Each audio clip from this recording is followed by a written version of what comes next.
Dark Echoes of the Fens, written and read by Christopher Halton.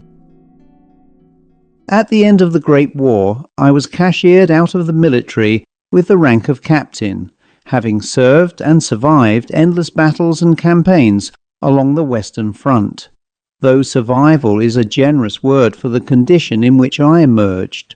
Alive in body perhaps, but altered beyond any reasonable hope of restoration.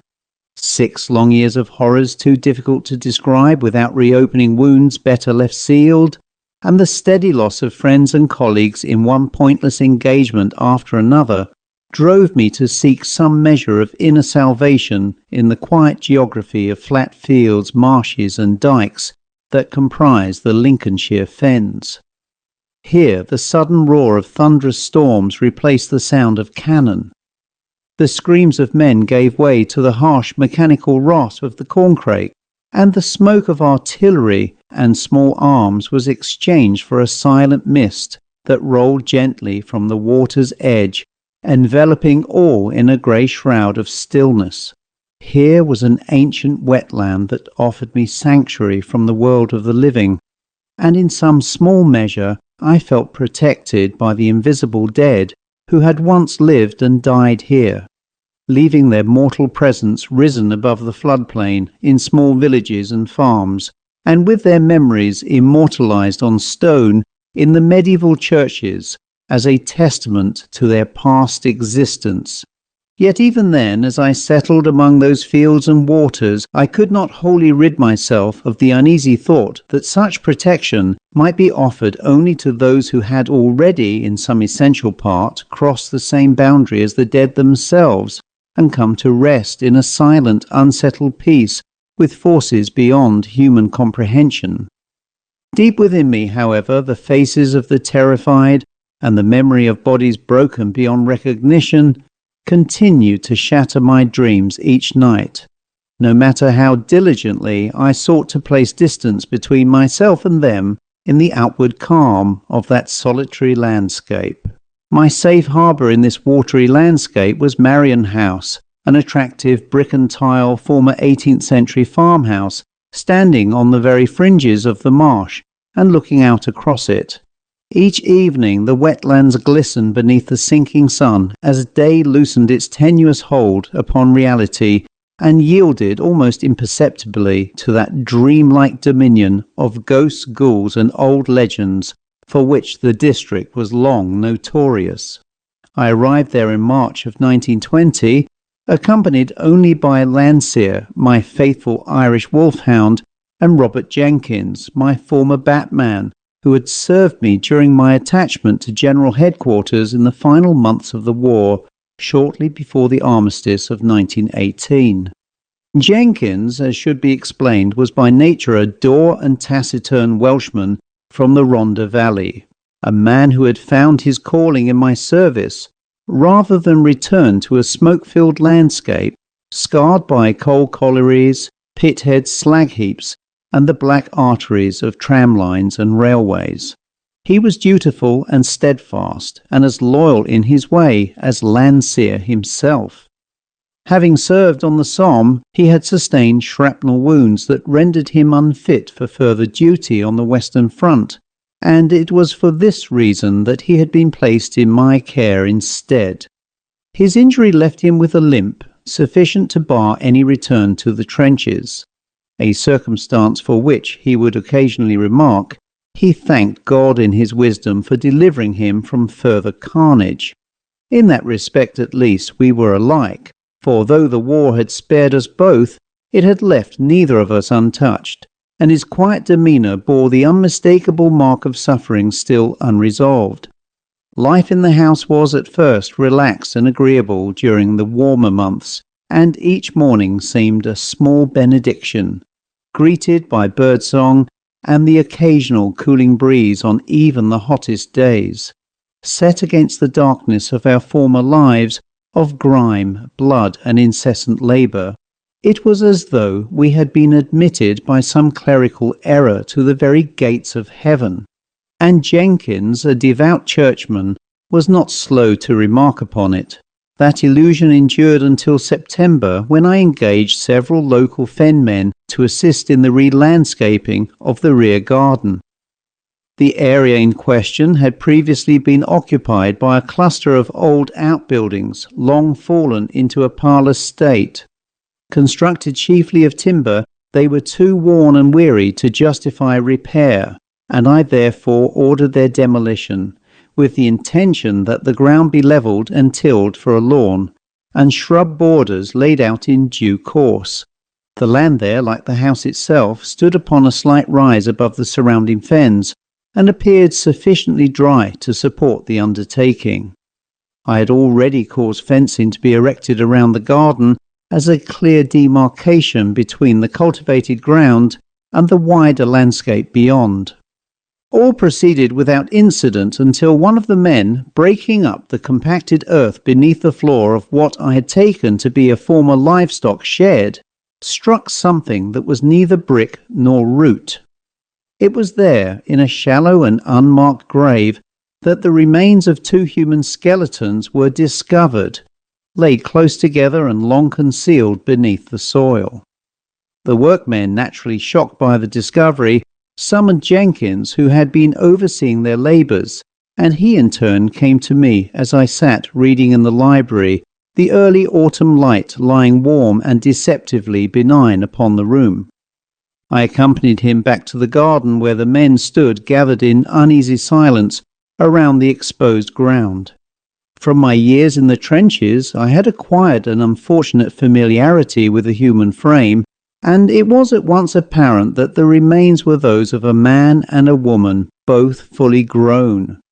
Each skull bore upon it a small and crudely fashioned brass crucifix, scarcely more than a few inches in length, a detail that struck me as peculiarly unsettling.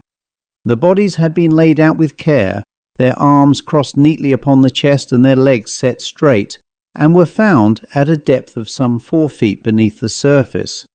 There was no mistaking the age of the interment. The bones were deeply stained by the rich peat in which they had rested, and bore every indication of having lain undisturbed for many years. I ordered the men to cease work at once while I telephoned the local police and explained the nature of the discovery. Officers attended in due course, accompanied by Dr. Muir in his capacity as police surgeon. After a careful examination, he readily concurred that the interments were of considerable age, and upon closer inspection of the remains, expressed himself confident that the bones bore unmistakable evidence of stab wounds. Of the weapons employed there was naturally no trace, nor was there any surviving indication of clothing, all such materials having long since rotted away or returned to the soil. It was the crucifixes, however, that gave him pause. The small brass emblems placed deliberately upon each skull he regarded as the unmistakable sign of some protective or preventative rite, one intended not for the comfort of the dead, but for the reassurance of the living. Even after so many years, he observed quietly, the purpose they served was deeply unsettling, and the effect of his words upon those present was immediate and profound. As the remains were judged to be of considerable antiquity, and with no reasonable prospect that those responsible for the deaths could still be living, the matter was formally closed to further investigation. By arrangement with the local vicar, the Reverend Mackintosh, the skeletons were thereafter interred upon the north side of the churchyard, an area long set aside for such cases, and one wholly sanctioned by Christian burial practice since medieval times, though never without a certain gravity of meaning. There was a brief burial service for the unknown dead, the woman judged to have been in advanced years, and the man in his early 50s. At my direction, a local carpenter fashioned 2 simple wooden crucifixes which were set upon their respective graves, each bearing a small plaque inscribed with the words, "An unknown soul given to God." And there I believed the matter had ended. Some days later, however, Jenkins reported having observed an oddly dressed pair standing at the far end of the rear garden, clad in dark clothing and watching the house in silence. Aware that my own psychological infirmity would delay any attempt to investigate their presence with proper urgency, he took it upon himself to challenge them, arming himself with a shotgun and taking Landseer with him for company. He had, of course, no intention of discharging the weapon nor of setting the dog upon them, but, as he remarked afterwards, there are circumstances in which preparedness is a form of prudence rather than aggression. He added further that as he entered the garden, Landseer's hackles rose at once, and he dropped low, growling deeply, his teeth bared toward the spot where Jenkins had last seen the figures. When he followed his gaze, however, there was nothing to be seen. Yet in the next instant the dog surged forward, barking and snarling at some unseen presence, racing the length of the garden toward the gate as though in pursuit. There, quite suddenly, he halted, stood motionless for a moment, and then returned to Jenkins, resuming his usual quiet and affable demeanour, as though nothing at all had occurred. The entire incident occupied no more than a minute, and was concluded before I had even been alerted by the sudden frenzy of Landseer's barking. When I questioned Jenkins about the appearance of the pair, he could offer only a scant description. Blank, staring faces, the woman's hair a wild, unkempt mass of grey, and the man wearing what he took to be a tricorn hat. Beyond this, he recalled only that their clothing was uniformly black. I instructed Jenkins thereafter to secure the side gate against any unauthorized access, save for the following Monday, when the workmen were due to return and complete the remaining tasks in the garden. This he did at once, and that night we retired without further disturbance, resting easily in the belief that the matter had been settled. The following day dawned warm and breezy, the trees and reed beds swaying restlessly beneath gusts that swept low across the fens. The dark ribbons of water that marked the dikes shimmered under the shifting light, and waterfowl rose suddenly from their margins to seek shelter in the hedgerows bordering the lanes. By mid-afternoon, the warmth gave way to a cooler and more insistent wind, and the sky darkened into a brooding mass of cloud, through which the distant rumble of thunder drew steadily nearer as sheets of rain advanced across the open land. Jenkins stood for some moments at the window, watching the storm's approach, and then spoke quietly, more, I think, to himself than to me. Without any prompting on my part, Jenkins secured the windows tightly, and the three of us prepared ourselves for a storm unlike any I had previously known.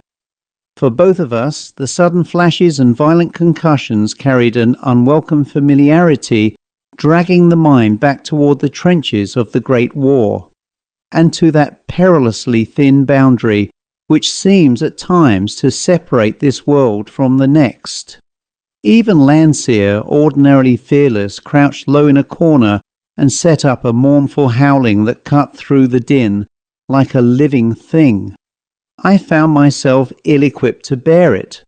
Jenkins, perceiving the change in me at once, took decisive hold of my shoulders and spoke with a firmness born of long habit. "Come, sir," he said, "we'll go through to the kitchen. I'll put the kettle on, and a little whisky will do no harm in a cheerful cup of tea." I followed him willingly enough, though the sense of encroaching panic did not at once abate. The kitchen, situated at the rear of the house, afforded some slight relief from the worst excesses of the storm, and for a short while I felt the edge of my distress dull, if not depart entirely. It was then that I happened to glance from the window into the garden, where moments before there had been only driving rain and writhing shadow. I now perceived a gathering of figures standing upon the lawn, men in uniform, disordered, dishevelled and unmoving, their attitudes unmistakably those of soldiers long accustomed to waiting beneath fire. The lightning flared again, and in its brief, merciless illumination, I saw that many bore injuries of the most grievous kind. faces exposing part of their skulls, limbs absent, bodies held together by nothing more than habit and will. Yet none appeared conscious of their condition. They stood in silence, staring toward the house with an expression I could not at once name, but which struck me as neither accusation nor appeal. Beyond them, or so it seemed, there rose the unmistakable thunder of artillery, and the ground itself appeared to lift and burst as though the fields of the Somme had pressed their way bodily into the fenland soil. I remember no more. "Wake up, sir, wake up!" Jenkins' voice broke through the darkness with unexpected sharpness, and I became dimly aware that I was lying upon a settee in the lounge. A moment later his tone softened, and he said more quietly, "It is over, sir. The storm has passed." Still confused and badly disoriented, I managed to ask, "Good God, Jenkins, what on earth has happened to me?" "You lost consciousness in the kitchen, sir," he replied. "You were fortunate not to hurt yourself when you fell. I managed to get you through here and left you to rest until I was satisfied the weather had cleared." He lifted a small glass containing a measure of amber liquid and raised my head slightly. "Drink this, sir. Whiskey." I swallowed it obediently and with some effort was able to sit up, though my legs still refused to serve me reliably. "Why do you suppose you lost consciousness, sir?" he asked. "I can only attribute it to post-war fatigue," I replied. For a moment I was convinced I was looking once more upon the Somme. At this he stared at me sharply. "I thought the same, sir, at least at first," he said slowly. "I looked out from the window and then turned away, telling myself it was no more than the storm. But when I looked again, there was nothing to be seen beyond the weather itself. I confess I am at a loss. Why should I imagine what you describe?" "I cannot say," I answered after a moment. "But I am certain of this. Imagination alone does not account for two men witnessing the same thing." The following Monday the workmen returned and over the course of several days completed the garden landscaping, setting shrubs in the borders and seeding the freshly tilled ground. During this time Jenkins went into town upon his usual errands, collecting provisions and calling at the library to return several volumes I had lately been consulting. He came back shortly before luncheon with the week's supplies and, to my mild surprise, displayed a degree of animation quite out of keeping with his customary reserve. He told me that, while at the library, he had come upon a volume of local history which dealt not only with the general chronology of the district, but also with certain families, houses and persons long associated with it. Matters, he added, that he thought might prove of interest to us both. Later that evening I settled down to examine the volume Jenkins had brought back, a weighty, closely printed work compiled by the Reverend L. G. Summers, a respected antiquarian and chronicler of the district who had died in 1870. The book was meticulously arranged and cross-referenced, its sections devoted to houses of interest, notable families, and such stories as clung to the former, accounts gathered, as Summers noted, from country folk who had preserved them by word of mouth across successive generations. I turned at once to the entries concerning Marian House, and there learned that the present building, erected in 1740, stood upon the exact lines of an earlier dwelling of medieval origin.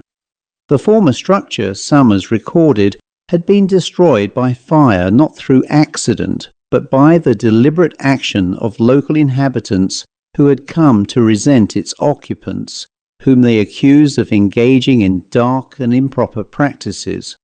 The elderly woman occupant, Eliza Berry, and her adult son, were dragged from the house and put to the sword by order of the local squire and justice of the peace, Sir Roger Cory, on charges of witchcraft. It was further claimed, though Summers was careful to attribute the assertion to popular belief rather than proven fact, that the woman was no mere witch, but Black Annis herself, a being said to exert control not through violence, but by the projection of images directly into the minds of others, bending thought and perception alike toward purposes of her own devising. According to Summers, their bodies were thereafter buried beyond the ruins of the house itself, and upon each head was placed a small brass crucifix of considerable age, intended to prevent Black Annis and her son Godfrey from rising again and resuming the practices for which they had been condemned. Such measures, he observed, were not uncommon in cases where death alone was thought insufficient to ensure peace. In later years, the land passed into the hands of a farming family from beyond the district, and a new house was raised directly upon the original footings of its predecessor. These, supported by the original oak pilings driven deep into the fen soil, remained sound and were therefore retained, it being both cheaper and more expedient to build upon what had already proven stable than to disturb the ground anew. Of the legend and of the secret burials they knew nothing. I laid the book aside and went in search of Jenkins, whom I found occupied with his customary labours in the kitchen. I related to him what I had read, and he halted at once, the cloth falling idle in his hands. "So that is it," he said quietly at last. "It was the disturbance of the graves that brought it upon us. The visions, I mean." He looked at me then with an expression I had not seen before, resolute rather than troubled. "I'll say this, sir. Belief has little to do with it now. Those brass crucifixes were put there for a reason, and they must be returned to the graves as they now lie. I wondered at the time why anyone should be buried in such a manner. I do not wonder any longer. It was therefore agreed between us that we should return to the churchyard and quietly disturb the interments.